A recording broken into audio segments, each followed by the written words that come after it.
আমাদের কুষ্টিয়া জেলায় অনেক বিখ্যাত এই কুমড়া বড়ি আজকে আম্মু রান্না করবে। এই কুমড়া বড়িটা আমাদের শীতকালীন যে কোনো তরকারিতে ব্যবহার করা হয়। অনেকের কাছে হয়তো এই কুমড়া বড়িটা একদমই নতুন লাগতে পারে, তবে শীত আসলে প্রত্যেক বছরে আমাদের বাড়িতে এরকম বড়ি দেওয়া হয়, যেগুলো রান্নাতে অনেক অনেক গুণে স্বাদ বাড়িয়ে তোলে। আজকে আম্মু এই বড়ি দিয়ে স্পেশাল একটা তরকারি রান্না করবে। বড়িগুলো আজকে নিজে হাতে তুলে তারপরে টাটকা টাটকা রান্না করলাম, সেগুলোই শেয়ার করবো আজকের ব্লগে।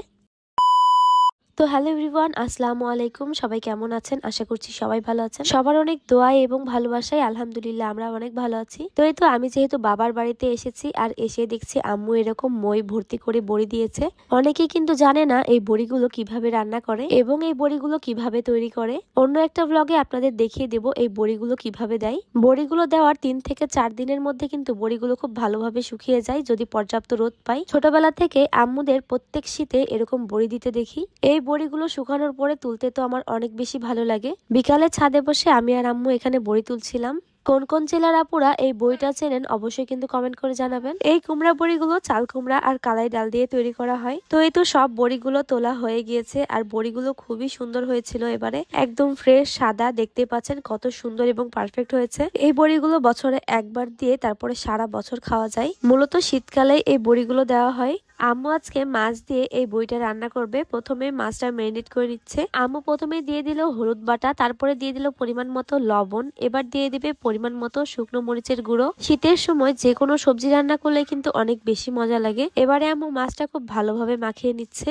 আম্মুর হাতে শীতের তরকারিগুলো খেতে আমার সবসময় অনেক বেশি ভালো লাগে। শ্বশুর বাড়িতে থাকলে আম্মুর হাতে তরকারিগুলো অনেক বেশি মিস করি। এবারে আম্মু তরকারিটা রান্না করে দেবে। তো প্রথমেই কড়াইতে দিয়ে দিল পরিমাণ মতো সয়াবিন তেল। এই কুমড়া বড়িগুলো এরপরে ভেজে তারপরে তুলে নিবে। কুমড়া বড়িগুলো ভেজে রান্না করলে এর স্বাদ দ্বিগুণ বেড়ে যায়। বড়িগুলো ভাজার ফলে কিন্তু বড়ি থেকে কোনো রকমের কাঁচা গন্ধ আসবে না। আম্মু এখানে বেশি করে একটু তেল দিয়ে বড়িগুলো খুব ভালোভাবে ভেজে নিচ্ছে। এই বড়িগুলো যারা খেয়েছে তারাই বুঝবে এই বড়িগুলো খেতে কতটা মজা হয়। তো এই তো মাশাআল্লাহ বড়িগুলো কত সুন্দরভাবে ভাজা হয়ে গিয়েছে, একদম ব্রাউন কালার এসেছে। এবারে আম্মু বড়িগুলো তুলে এক এক করে মাছগুলো ভেজে নেবে। তো এখানে আমি মাছ ভাজছিলাম। এক এক করে মাখিয়ে রাখা মাছগুলো দিয়ে খুব ভালোভাবে ভেজে নিব। খালি খালি মাছ ভুনার থেকে যে কোনো তরকারি দিয়ে মাছ ভুনা করলে আমার কাছে খেতে অনেক বেশি ভালো লাগে। আম্মু আজকে ফুলকপি দিয়ে এই মাছগুলো রান্না করবে। মাছগুলো ভাজা হয়ে গিয়েছে, এবার আলু, বড়ি এবং ফুলকপি দিয়ে দিয়েছে মাছ ভাজা তেলের মধ্যে। এবার দিয়ে দিল পরিমাণ মতো লবণ, পরিমাণ মতো মরিচের গুঁড়ো, পরিমাণ মতো কাঁচা হলুদ বাটা, পরিমাণ মতো জিরা বাটা।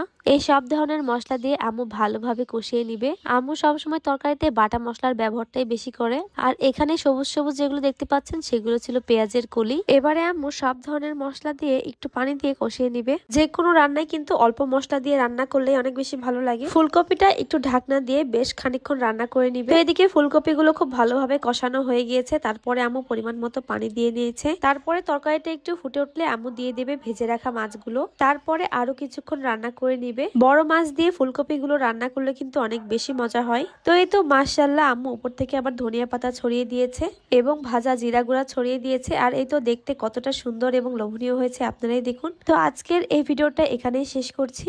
যারা যারা আমার ভিডিওটা এতক্ষণ দেখছেন তাদেরকে অসংখ্য ধন্যবাদ। দেখা হয়ে যাবে নেক্সট কোনো ভিডিওতে। সে পর্যন্ত সাথেই থাকবেন। আল্লাহ হাফেজ, আসসালামু আলাইকুম।